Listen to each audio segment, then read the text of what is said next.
حضرت مقداد ابن اسود رضی اللہ تعالیٰ عنہ بیٹھے حدیث بیان کر رہے تھے. ایک آدمی آیا, کہنے لگا طوبى لهاتین العینین اللتین رأتا رسول اللہ, مقداد تجھے مبارک ہو کہ تم نے ان آنکھوں سے اللہ کے نبی کو دیکھا ہوا ہے. کاش میں نے بھی دیکھا ہوتا, میں بھی اس دور میں ہوتا.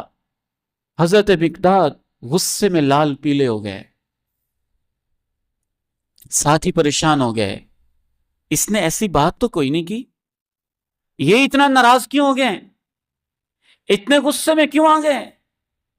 حضرت مقداد نے پھر سمجھایا کہ تم یہ کیوں کہتے ہو کہ کاش میں اللہ کے نبی کے دور میں ہوتا.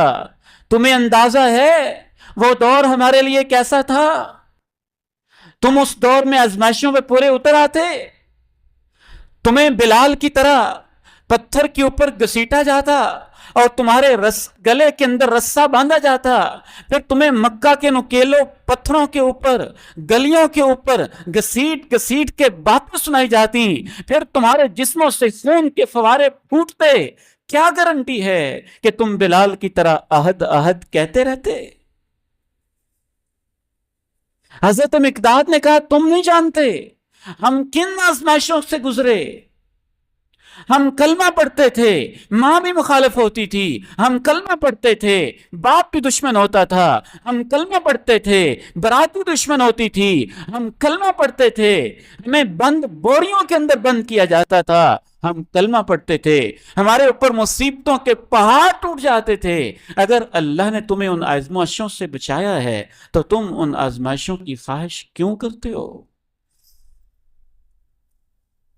وہ اللہ کا پسندیدہ طبقہ تھا, ان آزمائشوں پہ وہی پورے اتر سکتے تھے. پچھلے ہفتے لاہور میں ہم بیٹھے تھے اور ایک ساتھی نے بڑا عجیب واقعہ سنایا. ہے تو وہ خواب, لیکن اس سے سمجھ آتی ہے کہ اللہ نے صحابہ کو کیوں منتخب کیا, کیوں پسند کیا. کہتے میں بڑی خواہش کرتا تھا کہ کاش میں اللہ کے نبی کے دور میں ہوتا, میں آپ کی خدمت کرتا, میں یہ کرتا, میں وہ کرتا. بڑی باتیں میں ایسی کرتا تھا. تو بھائی سناتا ہے آگے کسی کا واقعہ کہ میں ایک رات سو گیا, خواب میں اللہ کے پیارے نبی علیہ السلام کی ملاقات ہوئی. میرے پاس میری اپنی گاڑی تھی, اللہ کے نبی علیہ السلام کو میں نے آگے بٹھایا, آپ تشریف فرما ہوئے اور صحابہ پیچھے بیٹھے. میں نے ایک چڑھائی پہ چڑھنا تھا اور اس خواب وہ بیان کر رہے, چڑھائی پہ چڑھتے چڑھتے ایسی جگہ آئی کہ مجھے خطرہ ہوا کہ گاڑی کی بریکیں اور اس میں کوئی خرابی ہو رہی ہے. تو میں نے وہاں تھوڑی سی بریک کھینچی, جلدی سے نیچے اترا. مجھے فکر ہوئی کہ اللہ کے نبی بیٹھے ہیں, کہیں کوئی تکلیف نہ ہو جائے, حادثہ نہ ہو جائے. جلدی سے کھول کے پتھر اٹھانے گیا, پتھر اٹھا کے واپس آیا تو میں کیا دیکھتا ہوں کہ چاروں ٹائروں کے نیچے صحابہ نے اپنے سر رکھے ہوئے ہیں. میں نے کہا اللہ مجھے معاف کر دے, میں اسی دور کے لائق تھا, میں اس دور کے لائق تھا ہی نہیں. جتنی وفائیں چاہیے تھیں, جتنی قربانیاں چاہیے تھیں, وہ صحابہ ہی تھے جو دے سکتے تھے, وہ وہی تھے جو ایسی وفائیں کر سکتے تھے.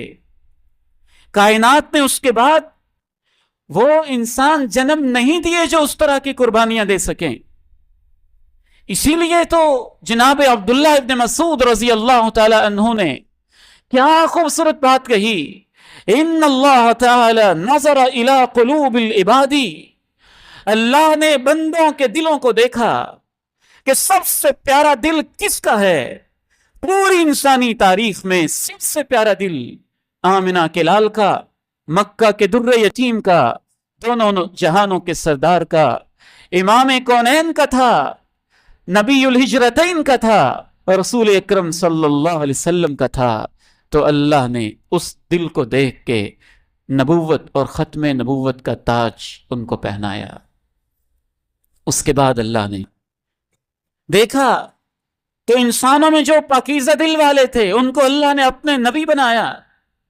اس کے بعد اللہ نے دیکھا کہ سب سے پاکیزہ دل کن کے ہیں، صاف دل کن کے ہیں، ستھرے دل کن کے ہیں، ایمان والے خلوص والے دل کن کے ہیں۔ نبیوں کے بعد انسانی تاریخ میں سب سے پاکیزہ دل اللہ نے پایا تو نبی کے دور کے صحابہ کو پایا، تو اللہ نے ان کو اپنے نبی کا ساتھی بنانے کے لیے اللہ نے چن لیا۔